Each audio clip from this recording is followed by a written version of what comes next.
Political vibes ప్రేక్షకులకు నమస్కారం. మిత్రులారా, కల్వకుంట్ల కవిత నిన్నటి రోజున శాసన మండలిలో మాట్లాడుకుంటూ ప్రసంగించుకుంటూ ఏడ్చింది. కాంగ్రెస్ వాళ్ళు నన్ను బ్లేమ్ చేస్తూ ఉన్నారు. నాకు మా నాయనకు పైసల పంచాయతీ ఉన్నదని చెప్పేసి అంటాను. పైసల పంచాయతీ కాదు, మాది ఆత్మగౌరవానికి సంబంధించిన పంచాయతీ. నన్ను ఎల్లగొట్టినరు, నేను బయటకు వచ్చిన ఉరిశిక్ష చేసినోనికి కూడా చివరి కోరిక అడుగుతారు, నాకు అది కూడా అడగలేదు అని చెప్పేసి ఏడ్చుకుంటా ప్రసంగించింది. ఇది నా చివరి ప్రసంగం, ఖచ్చితంగా నా యొక్క ఈ రాజీనామాను ఆమోదించండి అని చెప్పేసి, అంటే గతంలోనే ఎమ్మెల్సీ పదవికి కల్వకుంట్ల కవిత రాజీనామా చేసింది. ఆ రాజీనామాను ఆమోదించాలని చెప్పేసి కూడా రిక్వెస్ట్ చేసింది. మరి శాసనమండలి చైర్మన్ గుత్తా ఏం చేసిందంటే, ఒకసారి ఆలోచించుకోమని అయితే చెప్పిండు. సో ఏది ఏమైనప్పటికీ కల్వకుంట్ల కవిత ఏడ్చిన విషయాన్ని కొంతమంది వ్యంగ్యంగా మాట్లాడారు, మరి కొంతమంది బాధపడ్డారు. సో ఇవన్నీ పక్కా పెడదాం. పక్కా పెట్టిన తర్వాత అసలు స్టోరీ, కల్వకుంట్ల కవిత కొత్త పార్టీ పెడుతుంది అని చెప్పి మొట్టమొదటిగా చెప్పింది మనమే. నెంబర్ 2 పాయింట్, కేసీఆర్ వదిలిన బాణం కాదని కూడా నేను ముందే చెప్పిన. నెంబర్ 3 పాయింట్, ఖచ్చితంగా కాంగ్రెస్ వదిలిన బాణమే, రేవంత్ సర్కార్ వదిలిన బాణమే, రేవంత్ రెడ్డి వదిలిన బాణమే అని చెప్పేసి నేను గతంలో చెప్పిన. సో నా విశ్లేషణ ఇది, నా యొక్క ఆరోపణలు ఇవి. 100% 100% ఇదే జరుగుతుంది. మీరు చూడండి, 2026 సంవత్సరం కొత్త సంవత్సరం వల్ల కల్వకుంట్ల కవిత ఏడ్చుకుంటా చెప్పిన మాటలు ఏంటంటే, కొత్త పార్టీ స్టార్ట్, అంటే కొత్త పార్టీ అనేది ఇంకో 3-4 నెలల్లో కొత్త పార్టీ పెడుతుంది. తర్వాత ఈ సంవత్సరం మొత్తం తిరుగుతుంది. ఇప్పుడు ఏంటంటే కాంగ్రెస్ను విమర్శిస్తుంది, సంవత్సరం మొత్తం తిరుగుతుంది. తర్వాత 2027 మధ్యలో, అంటే దాదాపు 2027 సమ్మర్ సీజన్ వచ్చే వరకు ఇక మెల్లమెల్లగా దగ్గర అవుతుంటారు. ఎందుకంటే కల్వకుంట్ల కవితకు ఉన్న ఆప్షన్ ఏంటిది, అసలు కల్వకుంట్ల కవిత వెనుక ఎవరున్నారు అనేది సాక్ష్యాలతో సహా మీకు, అంటే క్లియర్గా కొన్ని ఎవిడెన్సెస్, అంటే జరిగిన కొన్ని పరిణామాలను మీ ముందు తీసుకొస్తా ఉన్నాం మిత్రులారా. సో ఇటు కల్వకుంట్ల కవిత కొత్త పార్టీ, గతంలోనే తీన్మార్ మల్లన్న కొత్త పార్టీ పెట్టిండు. మరి తీన్మార్ మల్లన్న పయనమెటు, తీన్మార్ మల్లన్న దారెటు, మరి కొత్త పార్టీ పెట్టిన కవిత దారెటు, మరి ఇంకేమైనా రాజకీయ పార్టీలు తెలంగాణలో వస్తున్నాయా లేదా అనేది ఈ యొక్క చిన్న విశ్లేషణ. ఈ యొక్క విశ్లేషణ 3 నిమిషాల విశ్లేషణ మిత్రులారా. ఖచ్చితంగా అందరూ లైక్ చేయండి, మీ యొక్క అభిప్రాయాన్ని కామెంట్ బాక్స్లో రాయండి, 10 మందికి ఈ యొక్క వీడియోని షేర్ చేయండి, సబ్స్క్రైబ్ చేయని వాళ్ళు మన ఛానల్ సబ్స్క్రైబ్ చేయండి, బెల్ బటన్ నొక్కడం మర్చిపోకండి మిత్రులారా. మిత్రులారా, కల్వకుంట్ల కవిత ఏడ్చే సీను, బీఆర్ఎస్కు నైతికత లేదట. మరి బీఆర్ఎస్కు నైతికత లేకుంటే ఎందుకున్నావు అలా, ఎందుకున్నావు సస్పెన్షన్? ఇప్పుడు నీకు నువ్వు బయటికి రాలే కదా. నేను ఫస్ట్ పాయింట్ చెప్పేది ఏంటంటే, బీఆర్ఎస్ నుంచి వెళ్ళి ఈమె బీఆర్ఎస్ నాకు నచ్చలేదు నేను బయటికి వస్తానా అంటే దుమ్మెత్తిపోయచ్చు, కానీ సస్పెండ్ చేస్తే బయటికి వచ్చింది. అంటే మరి సస్పెండ్ చేస్తే బయటికి వచ్చిన వాళ్ళు బీఆర్ఎస్కు నైతికత లేదు అంటే ప్రజలలోకి రీచ్ అవుతుందా? Number 1 point. నెంబర్ 2 పాయింట్ ఏంటంటే, ఇక బీఆర్ఎస్కు సంబంధించిన కొన్ని స్కాములు కావచ్చు, బీఆర్ఎస్లో జరిగిన పొరపాట్లన్నింటినీ కూడా కల్వకుంట్ల కవిత జనం బాట అని చెప్పేసి నడుచుకుంటా తిరుక్కుంటా చెప్తా ఉన్నది. మరి ఇది ప్రజలకు ప్రొజెక్ట్ అయితే లేదు, కేవలం ప్రొజెక్ట్ ఏమవుతుందంటే బీఆర్ఎస్ను బ్లేమ్ చేయడం కోసమే కవిత పోతా ఉన్నది. బీఆర్ఎస్ కవిత కొత్త పార్టీ పెట్టి గెలవాలనే ఆలోచన లేదు, కేవలం బీఆర్ఎస్ను కేసీఆర్ను బ్లేమ్ చేయడం కోసం, కేటీఆర్ను బ్లేమ్ చేయడం కోసం, హరీష్ రావును బ్లేమ్ చేయడం కోసం, సంతోష్ రావును బ్లేమ్ చేయడం కోసం మాత్రమే పోతా ఉన్నది. అంటే మరి కవిత వెనుక ఎవరు ఉండాలి? కవిత వెనుక కేసీఆర్ను బ్లేమ్ చేయమని, కేటీఆర్ను బ్లేమ్ చేయాలి, నెక్స్ట్ హరీష్ రావును బ్లేమ్ చేయాలి, అలాగే సంతోష్ రావును బ్లేమ్ చేయాలి, బీఆర్ఎస్ పార్టీని బ్లేమ్ చేయాలనేది ఎవరికి ఉండాలి? నెంబర్ 1 ఎవరికి ఉండాలంటే కాంగ్రెస్ పార్టీకి ఉండాలి. నెంబర్ 2 ఏంటిదంటే బీజేపీకి ఉండాలి. ఇక్కడ 100% ఏంటంటే బీజేపీ అనేది ఇక్కడ రాష్ట్ర ప్రభుత్వం, బీజేపీ లేదు. బీజేపీ చెప్పినట్టు కవిత వినదు. ఎందుకు వినదంటే ఆల్రెడీ కవితను తీసుకుపోయి లోపడేసింది కేంద్ర ప్రభుత్వం, ఈడీ సిబిఐ కేసులు అయినాయి కాబట్టి బీజేపీని కడియండి. ఇక్కడ పోతే నెక్స్ట్ ఏంటిది? కాంగ్రెస్. సో 100% కవిత వెనుక కాంగ్రెస్ ఉన్నట్టే. అయితే కవిత వెనుక కాంగ్రెస్ ఉన్నది, కవిత వెనుక రేవంత్ రెడ్డి ఉన్నాడని నేను ఎప్పుడు కంక్లూడ్ చేసుకున్నా అంటే, తీన్మార్ మల్లన్న ఆఫీసుకు పోయి మొత్తం మందిని పంపి, అంటే బీఆర్ఎస్ నుంచి వెళ్ళి బయటకు వచ్చింది, ఈమెకు పెద్దగా బీఆర్ఎస్ వాళ్ళ మద్దతు లేదు, అలాగే ఇక్కడ బీజేపీ వాళ్ళ మద్దతు అసలే లేదు.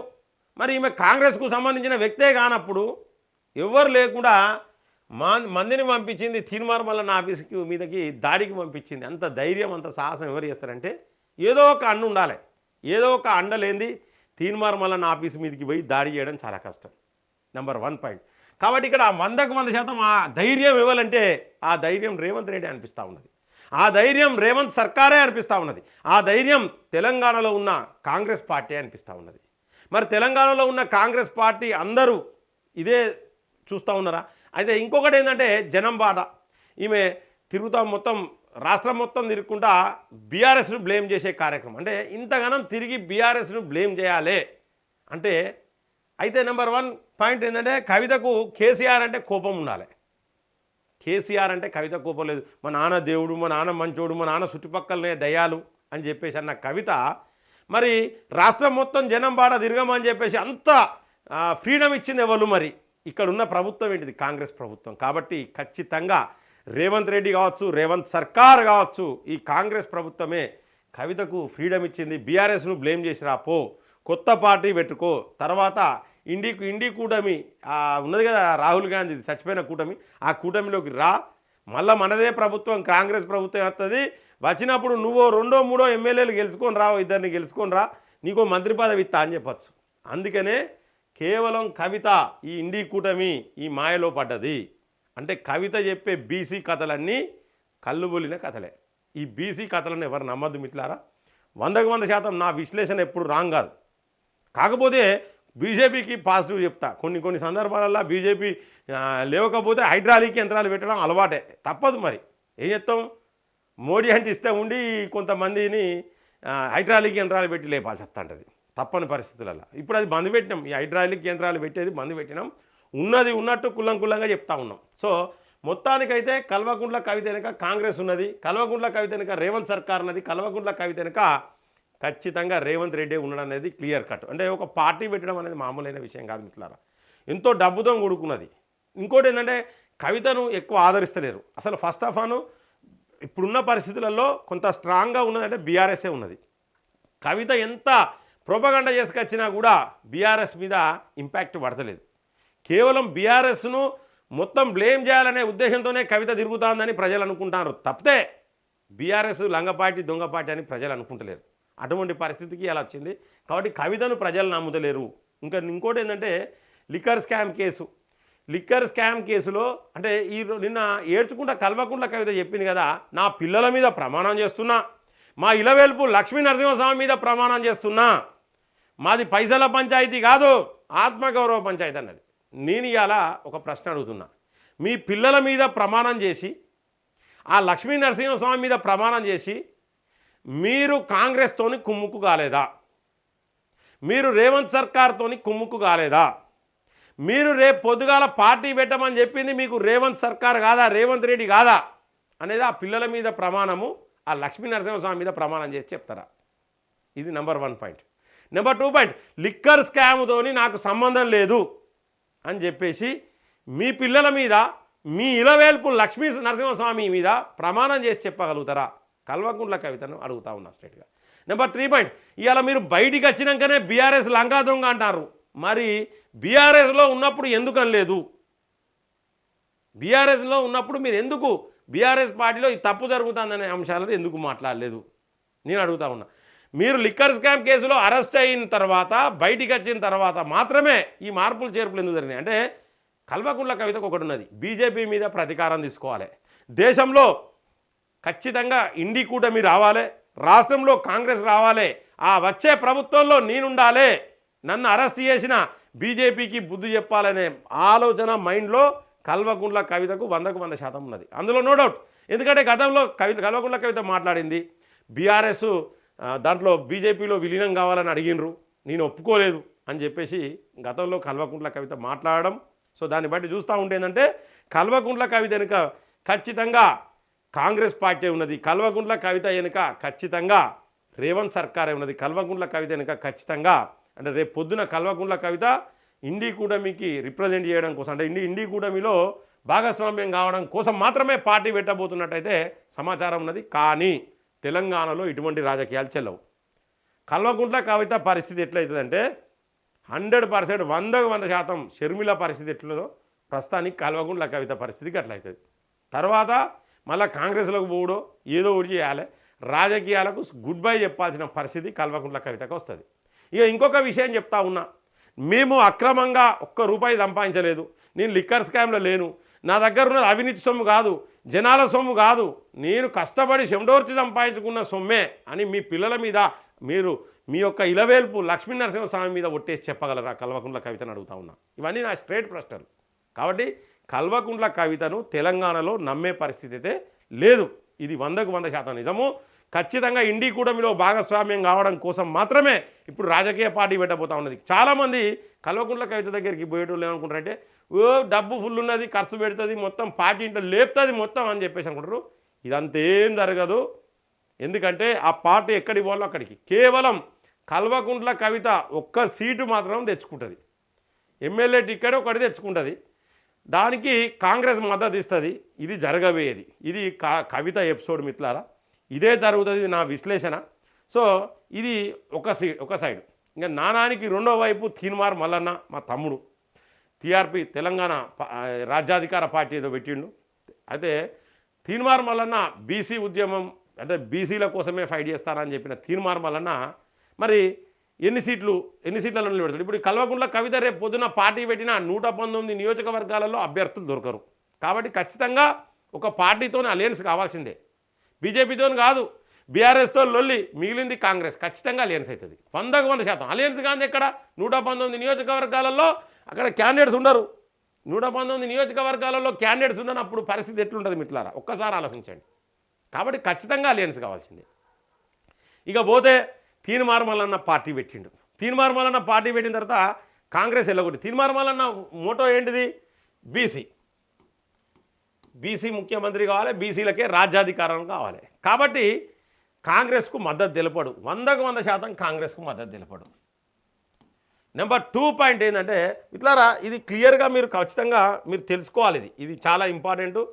ఎందుకంటే ఇది ఈ యొక్క విశ్లేషణ అనేది మీకు ఖచ్చితంగా చాలా ఇంపార్టెంట్. ఎందుకంటే రేపు పొద్దున తీన్మార్ మల్లన్న ఏ పార్టీకి మద్దతు తెలుపుతాడు, కల్వకుంట్ల కవిత ఏ పార్టీకి మద్దతు తెలుపుతుంది, రేపు పొద్దున ఎన్డీఏ కూటమిలో బీఆర్ఎస్ ఉంటుందా ఉండదా అనేది కూడా ఈ యొక్క వీడియోలో వస్తుంది మిత్రులారా. మీరు ఒకసారి చూడొచ్చు. సో మొత్తానికైతే కవితకు బీజేపీ మద్దతు ఇవ్వదు, ఎందుకంటే అరెస్ట్ చేసింది కాబట్టి. కవిత 119 కాన్స్టిట్యున్సీలలో అభ్యర్థులు దొరకరు. కాబట్టి ఖచ్చితంగా ఆమె ఏదో ఒక పార్టీతోని పొత్తు పెట్టుకోవాల్సిందే. సో ఇక్కడ మిగిలింది ఏంటంటే BRS party, Congress party. BRS party దగ్గరికి తీసుకోదు కాబట్టి ఖచ్చితంగా కాంగ్రెస్ పార్టీతోని పొత్తు పెట్టుకుంటుంది. ఇది నెంబర్ 1 పాయింట్. నెంబర్ 2 పాయింట్, ఇప్పుడు తీన్మార్ మల్లన్న విషయానికి వస్తాం. టీఆర్పీ పార్టీ, తీన్మార్ మల్లన్నది టీఆర్పీ పార్టీ. సో ఈ పార్టీ ఏంటంటే బీసీ ఉద్యమంతో వచ్చిన పార్టీ, బీసీల కోసం పెట్టిన పార్టీ అంటారు. సో తీన్మార్ మల్లన్న కాన్సెప్ట్ ఏముంటుంది? బీసీ ముఖ్యమంత్రి అని ఉంటుంది.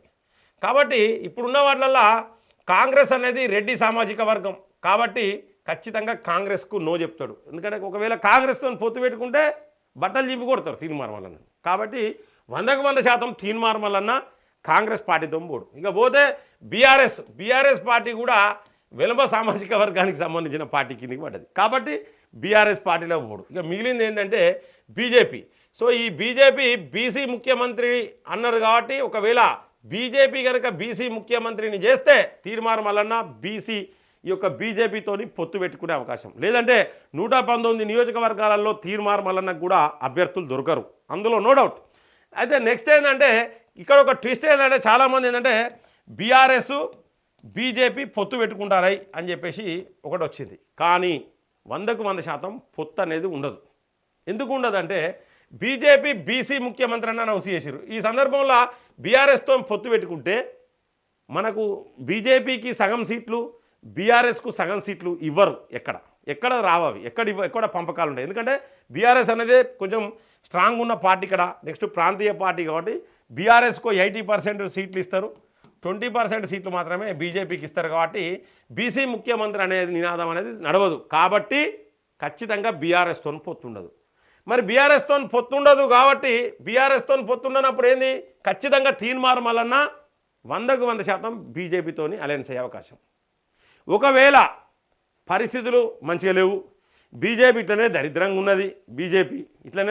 ఉన్నది, నెక్స్ట్ బీఆర్ఎస్తో పొత్తు పెట్టుకుంటే ఆయన బీజేపీకి ఒక సీటు కూడా రాదు అనుకున్న తరుణంలో ఏంటంటే కేంద్రం ఏం చేస్తుందండి?